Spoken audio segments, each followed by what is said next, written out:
Yeah. So great question there. I try to get to all the properties once a year. Um, Lisa goes to the properties a lot more often. She is the real estate professional part of this couple, because My mind owning, is blown. That just literally exploded my brain. I did not know that part. yeah, Go on. she does more of the operations than I do. And that has to happen from the standpoint of ensuring we have rep status, because that is a key part of our plan there. Now, when it comes to managing, I started out, I used to own a property management company, which I sold years ago. But I learned how to manage properties. I learned how to train up employees. As I started trading up to larger properties, for me, the sweet spot was 300 plus doors. You easily can afford full-time management and full-time maintenance. What does that do? Well, your turnovers become faster, properties are better maintained, maintenance expenses are lower. Everything just plays very nicely together. I basically sat down and said, what do I need to get from point A to point B, and how can we make this work together well? And then I just kept on taking a step back, taking a step back, taking a step back until there was there were no steps back to take, if that makes sense. I couldn't take any more steps back, basically. And it's like, okay, now we start here and we build forward from there. And then it's like, I find another problem. It's like, okay, well, let's take a few steps back. And then we build forward, and let's take a few steps back and let's build forward. And then that whole plan, brief, execute, debrief. That's really where that comes in, because, we're managing for success. We're managing for wins.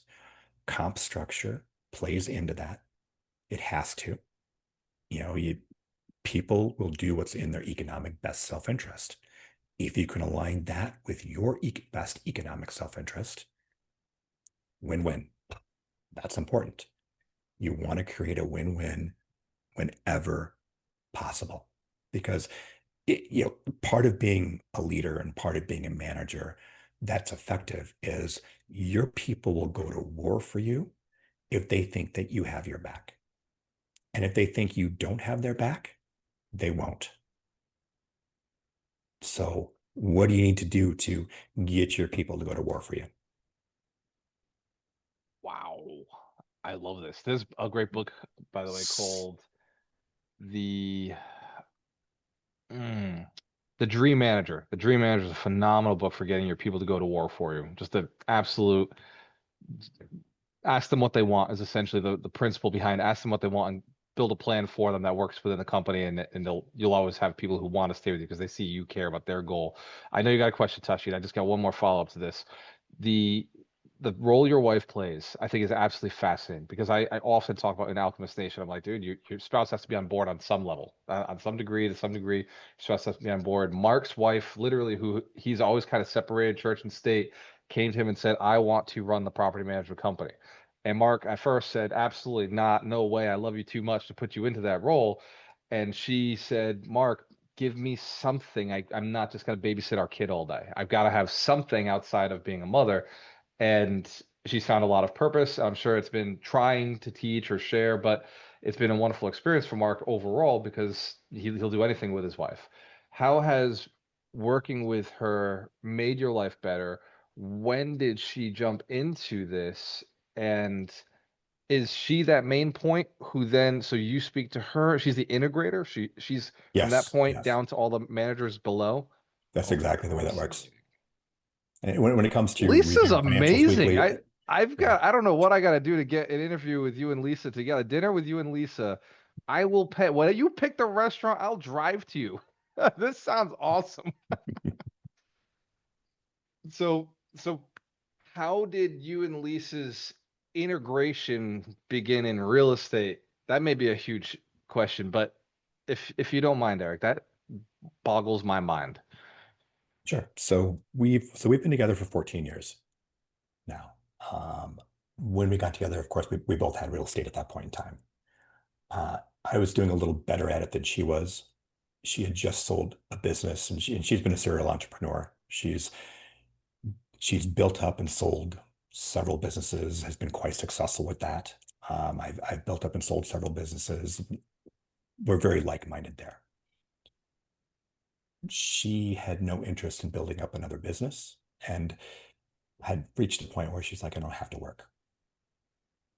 But there's something to this cash, so I enjoy. She's great at problem solving. She's very analytical.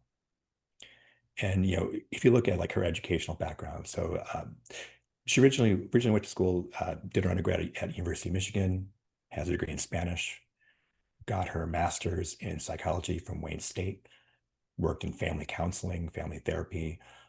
She's very, very good at working on the psychological aspects of what makes people tick. And she's very analytical and a great problem solver. You find someone like that to run your operations, she instantly understands the people side, instantly is analytical. And quite frankly, I mean, she's better at like almost everything than I am, whether it's fixing things, wrenching, even towing the RV, she does the majority of the driving because she's like, well, I'll drive because she's like, I love this new truck that you bought, which you've seen, Walter. And she's like, and now you can work on your laptop while I drive. And then when we get there, you're not working till midnight. We can actually sit down and, take the dogs for a walk and have some fun. Eric, I think you've cracked the code. I'll be honest with you. When Michael Shine started telling me that his wife was his best business partner, she manages some of his properties. I thought this, maybe a coincidence. My mentor has a 200 units back in Fall River. His wife runs the property management company, and he, basically just does the deals, negotiations. He stays in that. I thought, there's something to this. I mean, these guys seem pretty smart. They're marrying women who don't mind. Not only do they not mind the business, they're actually like intrigued by the business. The skill set that you just shared, and I gotta throw in that you mentioned that she speaks Spanish. That is so valuable in management in Cleveland because most of our staff are Spanish speaking. It's a whole other Well, conversation for a it helps whole. huge in Texas too. Yeah. It is. It's such a unique Mark Dolfini. Nobody knows this about Mark, but he and I just had a conversation where he's going back to school for a PhD Go blue, Cassandra. in in management, but in the psychology of management, so he can understand exactly what your wife went to school for, because it is psychology. It's people relationships that actually leverage everything up. Thank you so much for answering that. Tashin's got one more question. By the way, who here got value out of a little bit of insight behind that's a uniqueness behind Eric the Machine that goes back to this really weird quote that I keep hearing, every man has a strong woman behind him.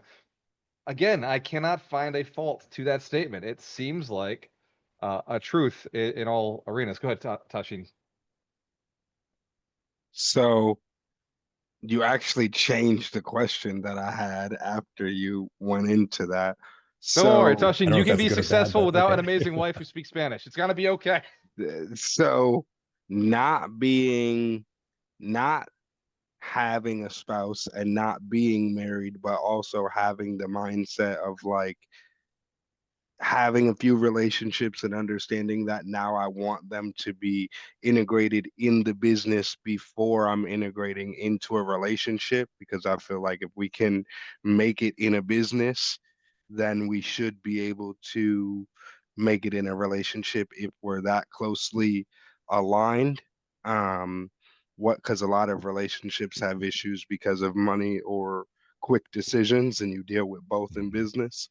Um, what things would you say you should be looking for when building not only your team of partners that you're going to build your business with, but the person that's internally going to be building with you as your spouse to be able to go from, a small investor to 600 units to then 5,000 units and things of that nature to be successful with that same team? Wow, this is the toughest question of the night by far. Uh, that's a great question, Tashin. It comes down to growth. I think it comes down to ego. I think communication plays a huge role there. Huge role. You start at one spot. Maybe it's 2 doors, and then you're at 50, and then you're in 600, and so on and so forth.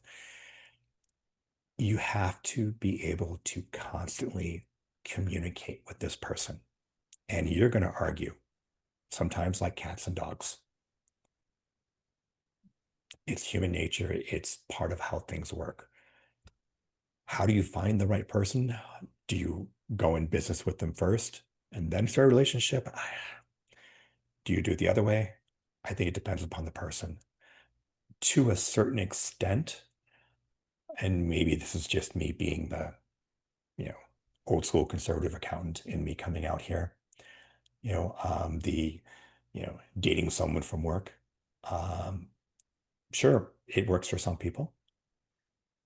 Just be very, very careful with the effect that that could potentially have in your organization if it doesn't work out well.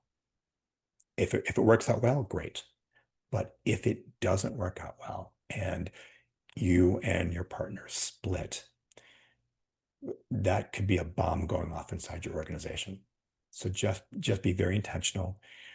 And anytime you're going to be sharing money, sharing assets, especially if you both are bringing in a number of assets to a relationship, or even just one person, you need to sit down, have some premarital counseling, and a prenup is not a bad idea. That may sound very unromantic, but at the end of the day, marriage is a business too. And I, not trying to sound like a dick there, but it's the reality of the situation. Let's So, give Eric Bowen a round of applause. That's the greatest answer to a question. I'm like, I don't think I would have given the advice of watch out if it falls apart, but I have been in a situation with girlfriends that I was in business with, and they did fall apart, and I was like, wow, that was a bum move. I shouldn't have done that, and it really spoiled the fun of the business. And I ended up walking away from those anyway. So that, yeah, let's give Eric Bowen a round of applause.